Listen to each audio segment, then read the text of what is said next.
First, let me profusely apologise for my late arrival here this evening.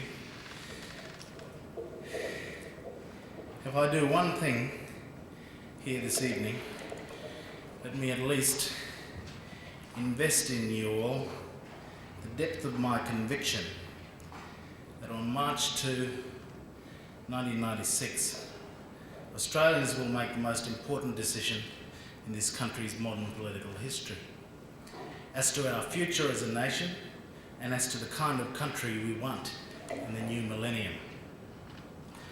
More than at any time in the past, the national atmosphere, I believe, is pregnant with the possibilities that are yet unrealised and the potential that is yet to be fulfilled. The air is heavy with a promise that lies just nearly within our grasp. As Australians, we can continue to develop and define an inclusive nation founded on unity in diversity, or we can go back to an Australia of old. We can affirm and consolidate, or we can unravel and dissimulate. We can head towards 2000 with optimism about our problems and challenges and a commitment to work hard to make things better, or we can be pessimistic and cynical about the gains we've made, and we can allow our resolve to be brought into question. We can go backwards. Concerning the fundamental question of our national culture and identity and the relationship between the old and new of this continent, we as a country simply cannot afford to turn back. We now have the foundations upon which we can build truly great things. The cornerstone that Mabo laid for us will withstand the most blistering cynicism that our national critics can muster. It is the correct foundation, let me tell you. No matter the frustrations we will all experience, and despite the impatience, anger, arguments, misgivings and faithlessness that might afflict us from time to time, it is the correct foundation, because without truth, no national structure will endure. We forsake Mabo and we will be bereft of our one chance at national coherence, an opportunity to come to terms with the past, take its prescriptions in the present, and therefore map out a future. Tonight I want to talk about Mabo and native title in the context of the 1996 campaign. Far from being absent, the spirit of Mabo has been an ever-present and silent undercurrent in this campaign. It has informed the different leadership philosophies of the two contenders, Paul Keating and John Howard, and has played no small part in determining the respective political strategies of the Australian Labor Party and the Liberal National Coalition. I've come to a painful conclusion about the philosophy and strategy behind the Liberal Party's campaign to assume government in this country. In choosing to articulate my views, I've not done so lightly. In articulating the racism inherent in the strategy that the Liberal Party has employed in this campaign, there is no doubt in my mind that there are countless candidates and members of the party who have not given thought to nor participated in the development of what amounts to a grotesque but familiar political strategy. Tonight, I will set out my analysis of the campaign, but first we should consider again the meaning of Mabo.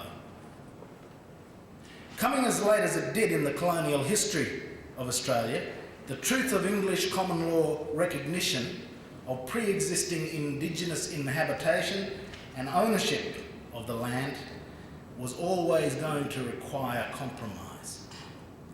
In its decision in Mabo, the High Court set out a redeeming prospect that the common law of England, which came to these shores on the shoulders of the colonists in 1788, brought with it the concept of native title to land. The High Court also set out the fact of unutterable shame, that the denial and obfuscation of these legal truths resulted in plain murder, dispossession, and the near extermination of a people as so much vermin. The High Court's decision in Mabo and its subsequent enshrinement in the Native Title Act in 1993 established two fundamental realities that neither black nor white Australians can continue to deny. Firstly, the reality of original occupation and ownership of this country by its traditional inhabitants. Mabo put a lie to terra nullius. The blackfellas were human and were here first. Secondly, the reality of the colonial occupation of the country and the accumulation of new rights to and relationships with this ancient land. Mabo lays to rest the fantasy that somehow the whitefellas are ever going to reboard their tall ships and leave. The High Court has told us these things have happened. These are the facts of our history, and you are the people who are going to have to find a way to work these things out and to live with each other as Australians. But more than revisiting and redefining the relationship between the protagonists of colonial Australia, Mabo has laid the foundation for the inclusion of those who have since come to Australia and will come to Australia in our post-colonial history. It has laid the foundation of inclusion and incorporation in a multicultural country. I've maintained an abiding conviction in the justice of the compromise,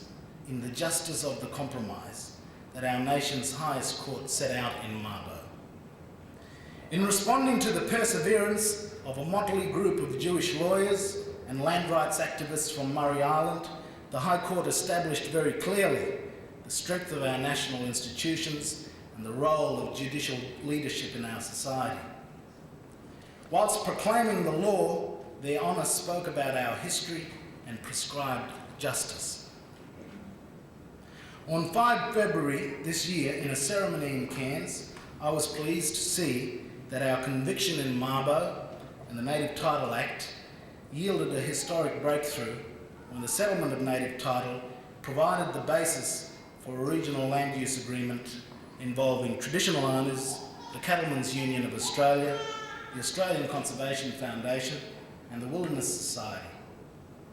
The regional agreement provides the framework for the settlement of native title claims to pastoral leases in the peninsula by providing for traditional Indigenous rights to leases, for tenure security and development for the pastoral industry, and a comprehensive conservation protection for the natural and cultural heritage of a remote Indigenous wilderness region, almost the size of the state of Victoria. Through the Council for Reconciliation, former National Farmers Federation Director Rick Farley facilitated a process of mediation and negotiation that resulted in a remarkable act of regional land use reconciliation founded on native title. In making provision for regional agreements, the principles of the native title legislation have been vindicated because of the willingness of the parties to the agreement to seek win-win solutions rather than to persevere with conflict and litigation.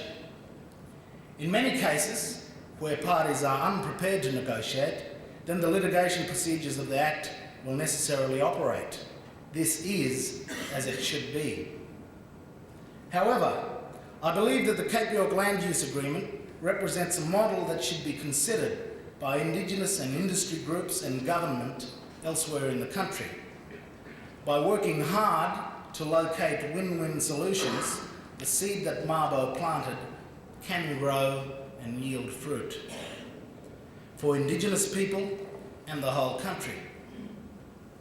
In retrospect, it is incredible to me that the catalyst for the negotiation process that yielded success in Cape York was in fact a resolution of the Cattlemen's Union in August 1994. At the remote central Cape York town of Cohen, pastoral landowners from all over the peninsula unanimously resolved that there should be a resolution that provides certainty of tenure, lifestyle, industry and culture for both pastoralists and traditional owners. This was an extraordinary moment in the history of this remote frontier. Here were families who had battled for several generations on a remote land, who had learned to love the land, and whose colonial relations with the traditional owners were frequently bad and sometimes good, who were prepared to establish a foundation of equality and mutual recognition for the future. In the months following this seminal meeting, the importance of which we acknowledged at the time, the various parties nevertheless pursued conflicting campaigns in the courts and in the media. It was only when the Cattlemen's Union invited me to address their annual convention at Roma in July last year that we began to appreciate the possibilities that could come from sitting down and talking the issues through. I was subsequently encouraged to attend a meeting of Cape York pastoralists at the small outstation at Musgrave to meet a large group of cattlemen. Out of a situation of anger and suspicion, we nevertheless resolved on a process of mediation and negotiation.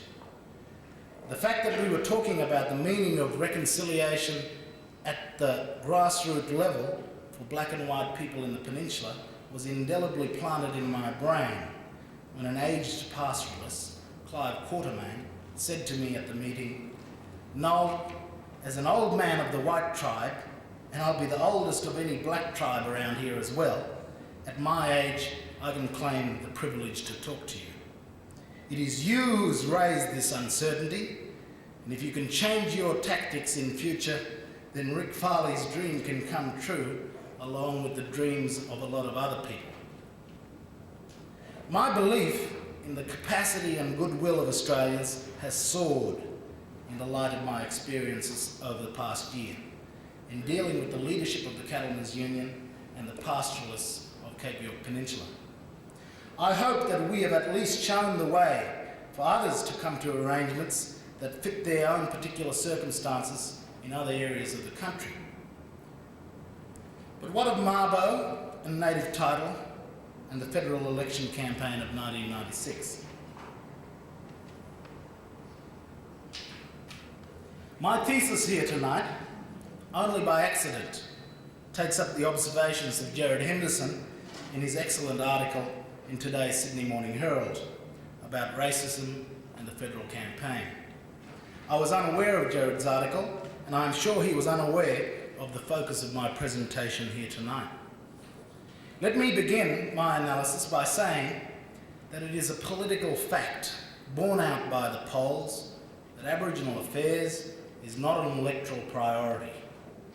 And there is a substantial reservoir of resentment and prejudice in some sections of the Australian community regarding Mabo and Aborigines. In campaign terms, Mabo, native title and Aboriginal people are difficult issues to be positive about, given that there is a sizable proportion of the population who still adhere to obscurantist outlooks. It was very clear to me in 1993 that only a very few people in the Parliamentary Labor Party were convinced that Mabo should be honoured, despite the political problems which it presented. Bob McMullen frankly articulated the political problem that Mabo represented for a pragmatic political party anxious to remain in office when he said on the recent Four Corners program, "Mabo wasn't ever seen as a vote winner for the government," he said. "It was just seen as being right. I think all of us were nervous Nellies. I don't know about Paul, but I was very excited by what we were doing as an important bit of agenda setting for Australia into the 21st century. But was I apprehensive about the public response to it, whether it would be seen to be workable and whether it would be accepted? Yes, I was very apprehensive." There is still in Australia a sinister undercurrent of xenophobia and ignorance that informs a virulent racism. This subterranean ugliness rears its head from time to time, but with the country's maturation, explicit racism is increasingly regarded as unacceptable and indecent. But has racism yet properly become un-Australian? but has racism yet properly become un-Australian? In their strategic prosecution of the 1996 campaign, the Liberal Party have brought this question to the fore. They have allowed the imperatives of political office to permit them to besmirch their proud record on race and multiculturalism. The subtle irony of the headline slogan for the 1996 Liberal campaign struck me with a visceral force for all of us. Living for at least 3 febrile years with a perpetual belief that we as a country were about to cross the Rubicon, if only, I knew that the Liberal campaign was going to destroy the national promise because they so much want to destroy the politician.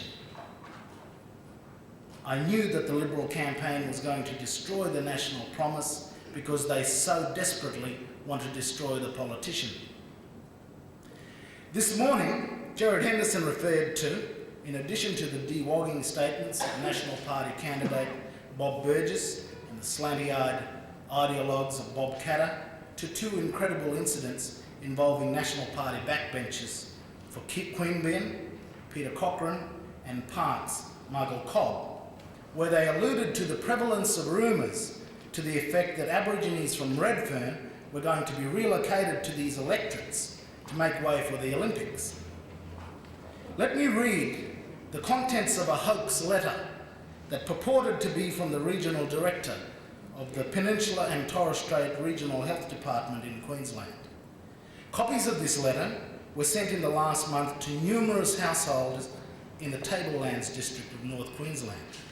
The letter reads, "Dear Sir, as part of our program for fostering greater world understanding, the Australian Department of Aboriginal Relations has selected you to participate in our new Lender Helping Hand plan. You will be pleased, we are sure to know, that we have assigned a typical group from the Yalumba Reserve to be guests in your home for the next few months. These people have suffered tremendous social upheaval, and it will take some time for them to adapt to our way of life. We are sure that we will do everything possible, even if it means some minor reorganisation in your home and in your personal habits, to ensure you make the necessary accommodation arrangements. The family will consist of father, mother, 4 children, wife's brother, husband's grandmother, and her sister. Tents and stretchers, also portable toilets, are available at a modest rental from S. Walder and Company, Sydney. These may be erected in your backyard.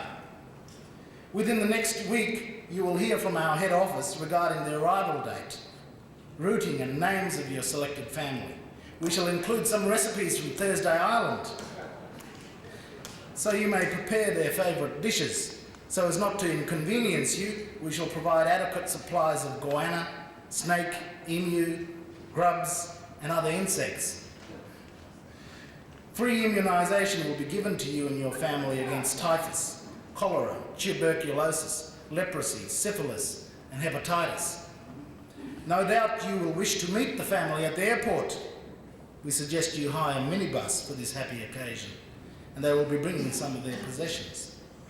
While this may seem like a small gesture to you, we are convinced that it is only with such brotherhood that Australia will become one big happy brindle country. If you would like further information, please do not hesitate to contact the writer direct." Thousands of these letters have surfaced in the Atherton Tablelands. It is alarming that incidents like this that refer to government relationships with Indigenous peoples have surfaced in the context of this election campaign. The Liberal Party candidate for Oxley, Pauline Hanson, who was subsequently forced to quit, was reported by the Courier Mail on Thursday, 15 February.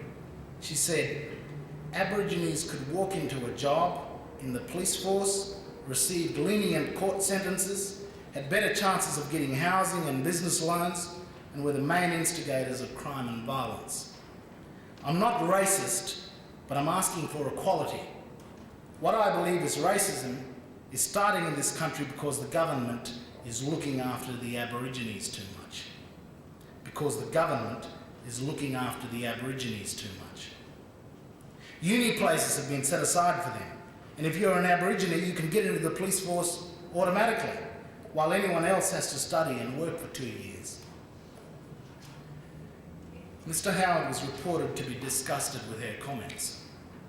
However, Pauline Hanson has expressly articulated the very sentiment that the Liberals' campaign slogan, "For all of us," is impliedly trying to exploit.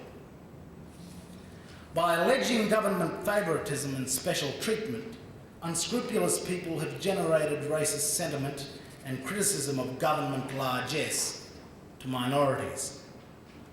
Why has Andrew Robb chosen "For all of us" as the Liberals' headline campaign slogan? Because on a subliminal level, they are seeking to exploit the very sentiment that Pauline Hanson has articulated. There's no other issue, after all, that Paul Keating is more identified with than Aboriginal reconciliation. Few dispute his commitment to it. He has mentioned it at every turn, and he has sought to lead the nation at every opportunity. This has been despite the too much Mabo parlance within his own party, and despite the sheer difficulties of standing up consistently in this policy area without things blowing up in your face. So the subliminal message is this: Keating has been only governing for the Abos who get everything free. The perception that they are minorities and Aborigines are the unmentioned exemplars who are living it up while we in Middle Australia remain unrepresented by the government is one which presses some buttons. It presses buttons with decent Australians at a subliminal level because they don't necessarily follow through the nasty logic of the propaganda. These Australians will be repulsed if the logic was put to them in an explicit way, as Pauline Hanson's comments have. It works, however, through subtle implication. Talk about American-style propaganda electioneering. This is so subtly crafted, it sickened me from the moment I saw it, but I couldn't articulate it properly. People need it explained clearly to them before they see it. The clever and sinister thing about the slogan is that it can be used by different groups to focus resentment and prejudice against other groups. If your beef is with environmentalists, then John Howard will govern for all of us. If you hate the unions, then John Howard will govern for all of us. If you want Asians out, then John Howard will govern for all of us. If you don't like the great Jewish conspirators, then John Howard will govern for all of us. If you don't like the feminazis, then John Howard will govern for all of us. If you're sick of the WOG multiculturalists, then John Howard will govern for all of us. If you don't like Abos who are getting free cars and houses and jobs, well, John Howard will govern for all of us. What the Liberals have failed to understand is that leadership for all of us raises the challenge of government bringing the people on the margins on board. What the Liberals have failed to understand is that leadership for all of us raises the challenge of government bringing the people on the margins on board. People like Aborigines. No one has come close to the kind of inclusive leadership that we've seen in the last term of government. By bringing Aboriginal people into the national mainstream and providing the foundation for reconciliation and inclusion, Keating has shown the requisite leadership and has indeed governed for all of us. When he spoke about one nation, he sought to bring the people on the margins into the national fold. The Liberals' divisive campaign slogan is a scary condensation of an uninclusive government for Middle Australia. However, along with Paul Keating and contrary to the Liberal Party, I believe that Middle Australia want a country that includes the people on the margins.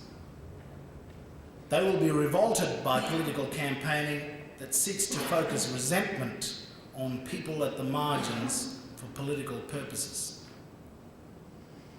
Despite the electoral difficulties, there has never been a greater need for a leader who is not afraid to show inclusive leadership. I have consistently supported Keating's leadership in Aboriginal affairs and his championing of Mabo and reconciliation. 1, because he believes in one nation and bringing people on the margins into the mainstream. 2, because it's not about guilt, about the past, but about optimism for our future. 3, because he believes in the decency of Australians and our unbending commitment to a fair go for all.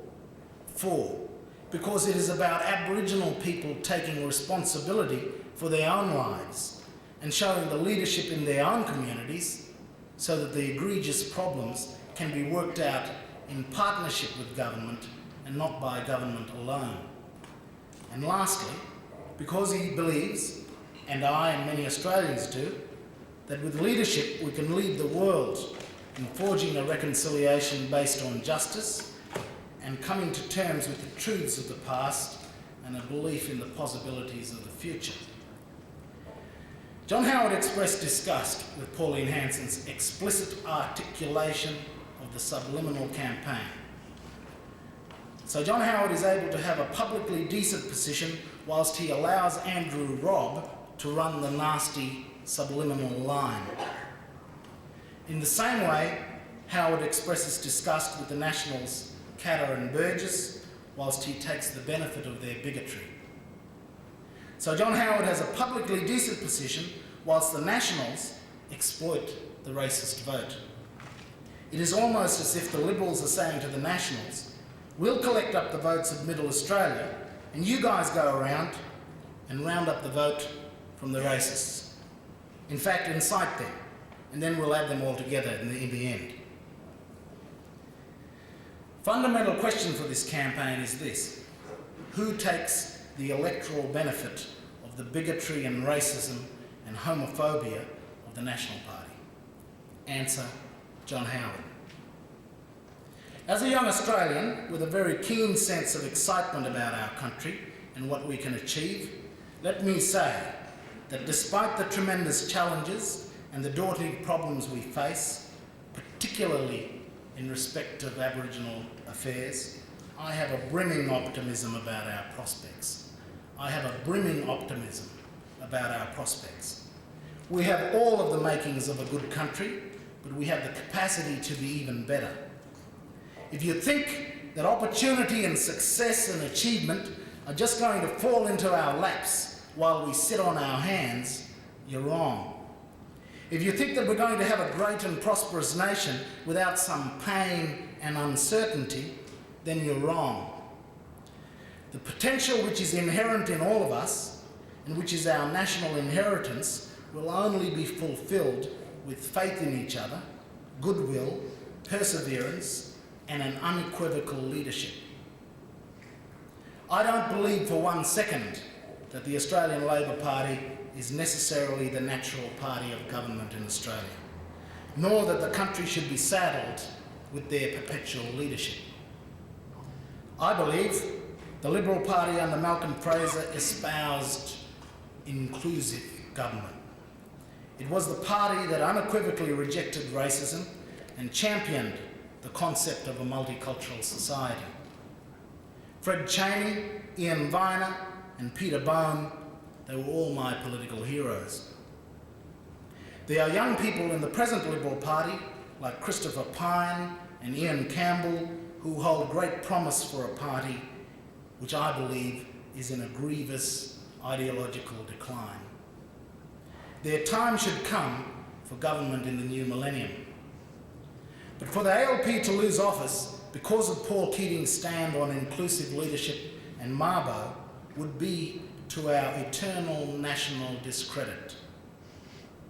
Alas, that appears to be the case. Mabo should not necessarily be a reason to not win the election, but it should never be a reason for Paul Keating to lose it. Thank you.